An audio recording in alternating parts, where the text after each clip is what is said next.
ang laking bagay din na nilabas to at in-empower lalo ng director ng Viva. Siyempre at siyempre the book itself, which is why. Thank you so much. And lalong-lalo na sa inyo, thank you so much.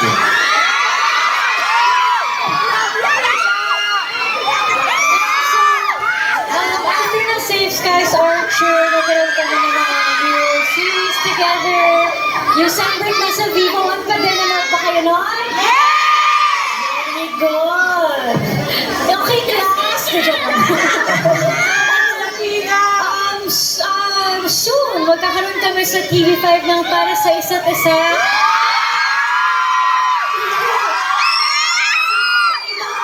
Naman yung makikita niyo dito, aside doon sa Yana and Hero ng character namin. Guys, so sana po abangan niyo sa TV5 yung Para sa Isa't Isa. Bago naman pala ang abangan at kasasabihan, thank you for your eloquent answers. Uulitin ko na ulit. For high graphic sound, I can say how undeniable chemistry is on camera. And how about off camera, guys, no?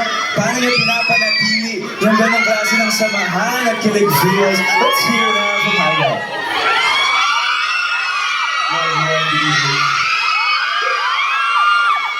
Ayun, first of all, syempre, gusto ko lang po magpasalamat sa lahat ng sumusuporta sa University Series. Kasi kung wala kayo, wala rin kami. And we really appreciate you guys. Especially sa lahat ng shows ng Vivo One. And yun, syempre kakatapos lang din namin ng Chasing in the Wild, December, diba? Then, Haya went to the US. And then, hindi nagkakon si Vivo. Pero syempre ngayon, this March, we're gonna start a new series. Pero bawal ko po sabihin, pero it's really gonna come soon and we're really excited. Iba-iba sa character ko kay Sandy, so yeah.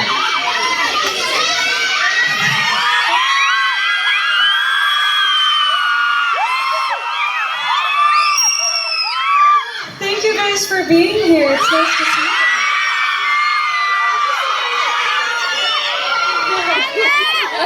Yeah. I mean, same answer kind of. You know, we have something special coming up for you guys.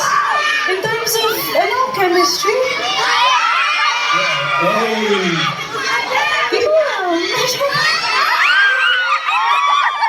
As long as we maintain a safe space with each other. And the rest. And also, I think it's pretty natural. So, yeah. So, 2 points ka na naman! 2 points!